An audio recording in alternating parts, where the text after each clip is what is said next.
Hola chicos y bienvenidos a un nuevo vídeo de la asignatura de Geografía de segundo de bachillerato. En este caso vamos a estudiar el punto número 4 del tema 5, en el que estamos estudiando, no olvidéis, los paisajes naturales y las interacciones entre el medio y el ser humano. En este tema, en este punto número 4, vamos a seguir con el estudio en el que vamos a ver cómo el ser humano y cómo la naturaleza pues, se relacionan entre sí. Y en esta ocasión vamos a ver cómo el ser humano intenta proteger, intenta realizar un aprovechamiento sostenible de la naturaleza y al mismo tiempo desarrollar unas políticas de protección al medio natural. Aunque es cierto que en el punto anterior sobre la intervención humana y las consecuencias geográficas en el medio, pues hemos visto que el ser humano pues, tiene un impacto muy negativo en muchas ocasiones sobre el medio. En esta ocasión vamos a ver un poco cómo los gobiernos, cómo a través de la legislación y a través de la creación de figuras de protección, los gobiernos lo que pretenden, muchos de ellos, es proteger ese medio natural porque somos conscientes y poco a poco nos hacemos más conscientes de ese impacto negativo que hemos estudiado en puntos anteriores. Así que, sin más dilación, comenzamos el punto 4, aprovechamiento sostenible de la naturaleza y políticas de protección. En este caso, este punto tiene dos apartados importantes, como son, en primer lugar, las políticas medioambientales, en el que vamos a adentrarnos más en ese aspecto más legal, tanto en España, fundamentalmente, como también en Europa, porque no podemos olvidar que España ya no es un estado totalmente aislado, o no es un estado aislado del mundo, sino que pertenecemos a una organización supranacional de gran entidad e importancia en el mundo, como es la Unión Europea.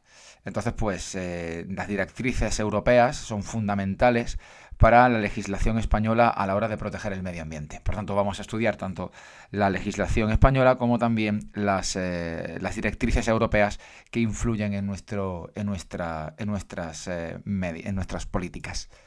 En primer lugar, debemos decir que el Estado español, pues en su preocupación por el medio ambiente no es algo reciente.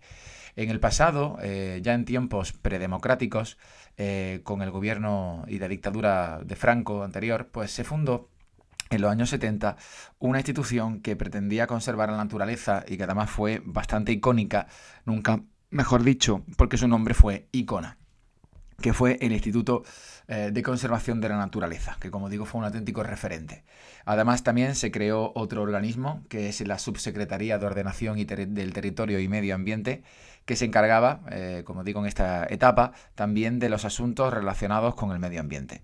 Es verdad que eran dos organizaciones que estaban al cargo del cuidado del medio ambiente en España, aunque de esa época hemos evolucionado bastante, puesto que en el presente se crearon dos organismos que son un poquito los que han tomado el relevo de Icona y de dicha subsecretaría, como es el Ministerio de Agricultura y Medio Ambiente, en la actualidad, en el actual gobierno, así como también se ha desarrollado por parte de nuestro Estado una política medioambiental española. Como digo, este Ministerio de Agricultura es el que ahora se encarga de estos asuntos, mientras que la política actual medioambiental española, pues digamos que tiene como dos directrices o dos estrategias. Por un lado, es la Estrategia Española de Desarrollo Sostenible, algo que es una de las estrategias fundamentales y una de las más importantes directrices españolas en cuanto a protección del medio ambiente, puesto que el desarrollo sostenible, como bien sabéis, es un concepto en el que se pretende pues seguir desarrollando económicamente un país, pero siendo sostenible, siendo cuidadoso y respetuoso con el medio ambiente para las futuras generaciones poder conservar dicho medio ambiente. Por tanto, el desarrollo sostenible es una de las palabras clave sin duda de este tema, y al mismo tiempo pues se desarrolló una estrategia española con respecto al cambio climático y la energía limpia. No olvidéis que también nos encontramos inmersos en un periodo de transición energética en el que poco a poco, especialmente en la Unión Europea, pues se pretende establecer una prioridad a las energías limpias, verdes, renovables, y darle cada vez menos importancia a las energías que son más sucias, digámoslo así, las energías fósiles como el carbón o como el petróleo. Veremos qué ocurre. En cuanto a esa estrategia española de desarrollo sostenible, como digo, se basa en dos estrategias que establecieron la Unión Europea, digamos, como modelo base. Por un lado, la Estrategia Europea de Desarrollo Sostenible, que es la que inspira esta estrategia española, y también la Estrategia de Lisboa para el crecimiento y el empleo. No olvidéis que el concepto de desarrollo sostenible no solamente se refiere a, no es un concepto meramente medioambiental, sino que también es un concepto también económico, puesto que se basa, repito, en el desarrollo económico de un país manteniendo los estándares actuales aproximados, pero respetando al mismo tiempo el medio ambiente. Ambos conceptos parecían totalmente contradictorios antes, pero digamos que con esta estrategia se pretende aunar dichos conceptos. Y por supuesto la estrategia española de cambio climático y energía limpia, que se basa o que pretende cumplir lo que se conoce como el Protocolo de Kioto, que se estableció en 1997, cuando los países empezaron a darse cuenta de que el cambio climático era algo muy real y que se estableció una reunión histórica para frenar dicho cambio climático, estableciendo unos parámetros que difícilmente se han conseguido debido pues a la necesidad de los países de crecer económicamente y teniendo en cuenta el surgimiento de otros países, como es el caso de los famosos BRICS, entre los cuales se encuentra China, en los que pues su proceso o su contaminación al medio ambiente no para de crecer, puesto que necesita al mismo tiempo utilizar esa contaminación para crecer económicamente en sus industrias. Así que el protocolo de Kioto es algo bastante complicado de conseguir. En todo caso, para que veamos un poquito los logos de estas organizaciones que hemos estado viendo.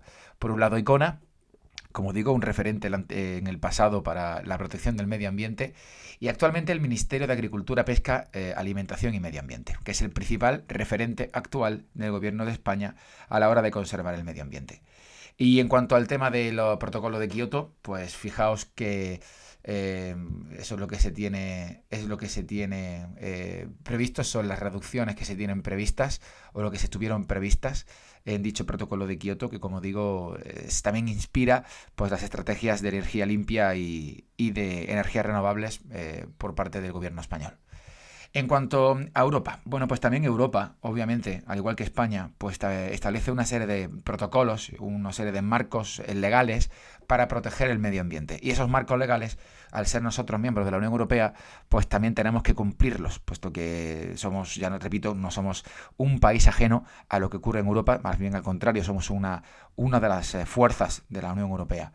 En ese caso, el marco de protección medioambiental actual se conoce como Octavo Programa de Acción Medioambiental. Este octavo programa de acción medioambiental, digamos que tiene unos objetivos y también tiene unos retos a los que hacer frente en el futuro. Y de hecho los retos son cada vez más preocupantes y cada vez más necesarios de cumplir. En cuanto a los objetivos, en primer lugar, proteger a la Unión Europea de los peligros del cambio climático y en segundo lugar, proteger a la ciudadanía europea de los riesgos ambientales. Bueno, pues el cambio climático, como bien sabéis, es una realidad, es algo que está ocurriendo, que va a más, que cada verano tenemos récords en olas de calor, récords en temperatura y la verdad es que cada vez se hace más preocupante incluso para la salud humana. Por tanto, la Unión Europea tiene como uno de sus objetivos pues que esas consecuencias que va a tener el cambio climático en nuestra órbita europea pues se minimicen al máximo, aunque las consecuencias algunas ya se están viendo pues bastante palpables, ¿no?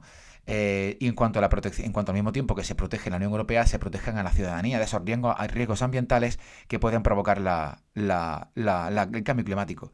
Y uno de esos riesgos ambientales, esos riesgos naturales que estudiamos, por cierto, en este tema, al principio del tema, en el punto 1, pues puede ser, entre otros, pues las olas de calor, que cada vez matan a más personas. O también es el caso de lluvias torrenciales, como las danas, etcétera. Ese cambio climático es una realidad, por mucho que cueste.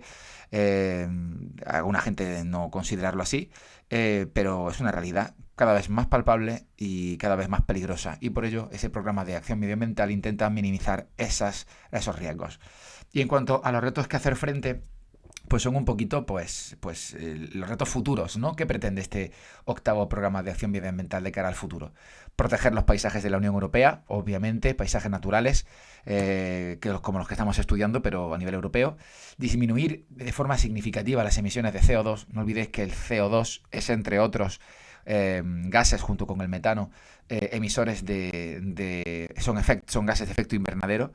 y por tanto pues disminuir significativamente esas emisiones pues puede prevenir el cambio climático, aunque sea en Europa, puesto que en el resto de países, repito, como Estados Unidos ahora con un cambio de política importante con la administración Trump y en el caso de China, pues con su deseo de seguir desarrollándose económicamente, pues nosotros Europa podemos hacer lo que podemos, pero realmente los grandes peces gordos de la contaminación pues se encuentran en Asia y en América.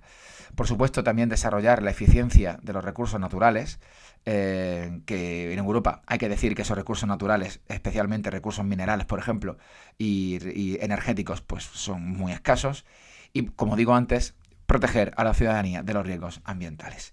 Esto sería un poquito pues esta primera parte de esto, donde estamos estudiando esta preocupación tanto de Europa como en España por el medio ambiente. Vamos a ver ahora qué es lo que se hace para proteger estos espacios naturales que todavía tenemos en España y que también Europa participa también protegiendo estos mismos espacios naturales de España con figuras de protección. Por tanto, la protección de los espacios naturales españoles, digamos que tiene como dos figuras de protección. Tiene como dos figuras de protección que vienen de dos lugares diferentes. Por un lado, figura de protección de la legislación española y por otro lado, la Red Natura 2000, que es una figura de protección que procede de la Unión Europea. Vamos a empezar en primer lugar con las figuras de protección españolas, que aquí las tenemos.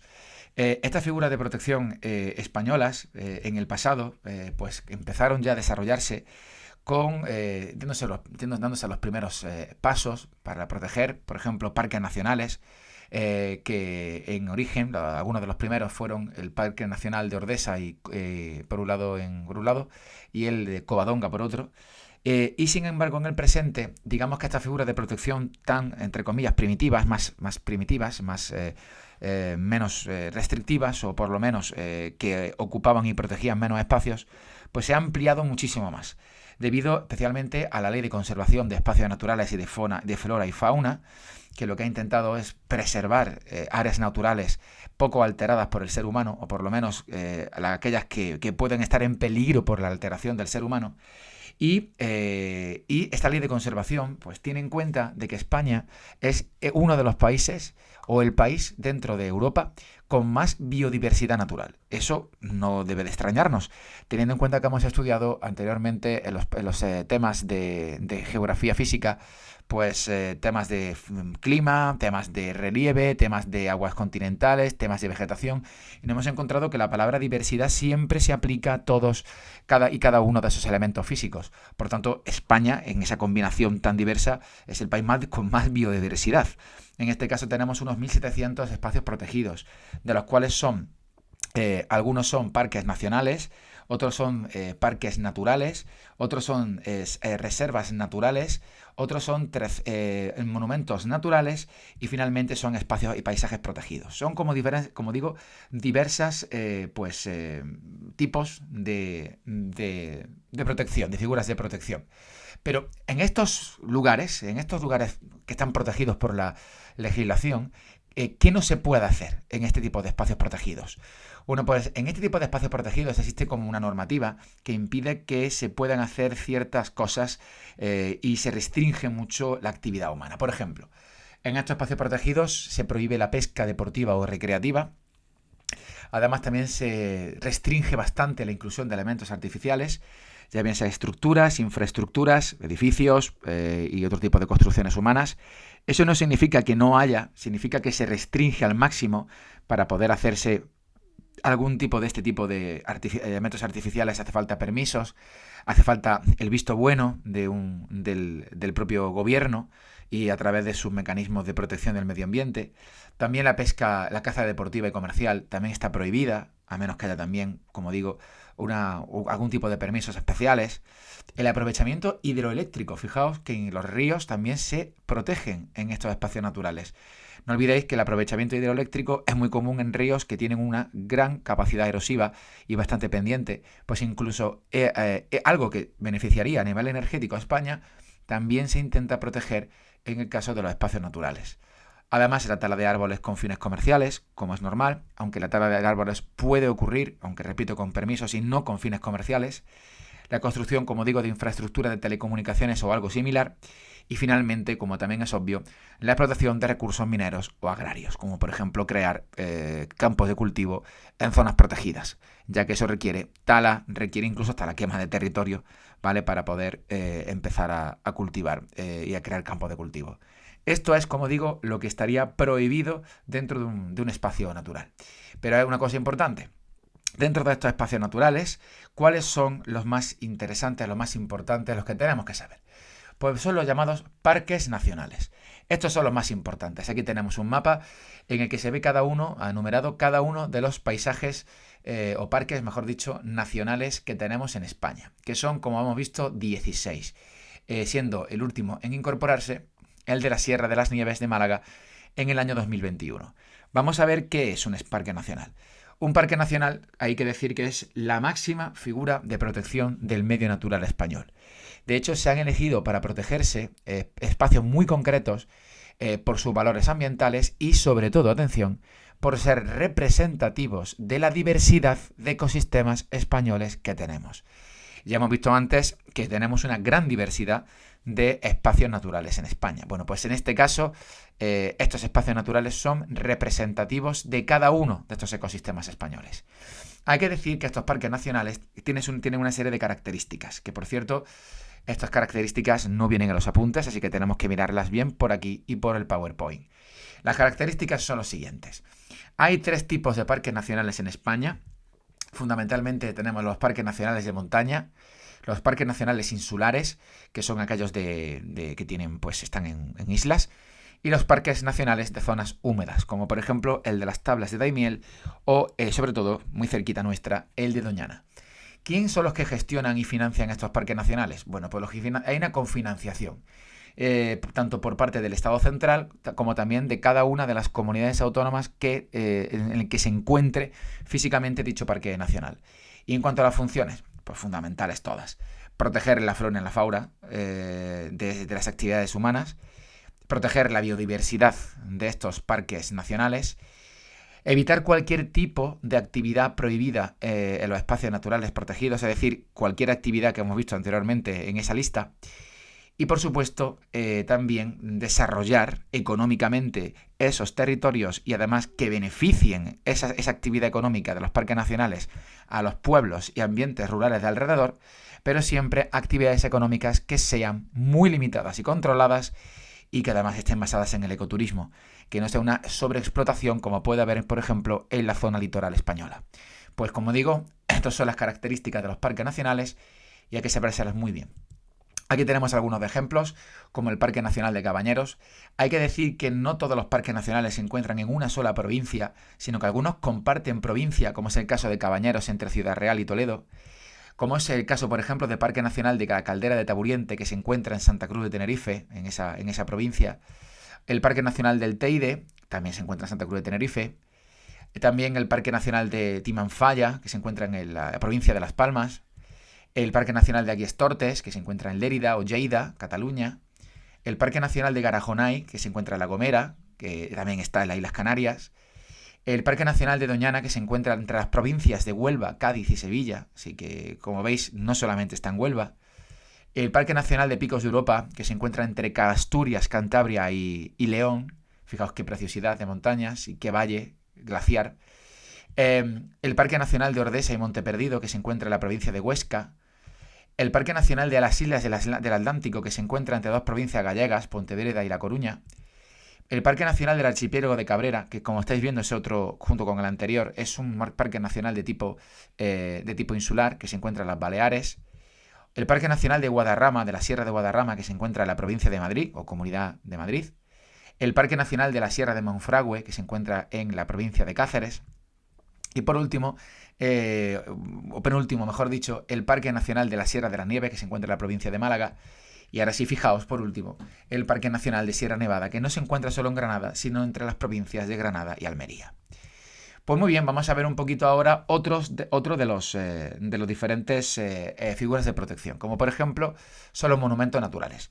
Los monumentos naturales son elementos naturales que destacan por su singularidad o especial belleza. Así que son elementos concretos naturales que son únicos, digamos, en España, como es el famoso Mayo de Riglos, que se encuentra en Aragón. Fijaos esa estructura de relieve mallado. O el acantilado de los Gigantes, que se encuentra en Tenerife. Fijaos qué espectacular. Otros son las reservas naturales, que son espacios más pequeños, que también son protegidos por su rareza, por sus características únicas, como es el caso, por ejemplo, de la Reserva Natural del Cabo de Gata y Níjar en Almería, que tiene además un origen volcánico. Eso lo hace a nivel geológico muy especial. También tenemos la Cueva del Sidrón en Asturias, que también, por cierto, es una zona de protección arqueológica.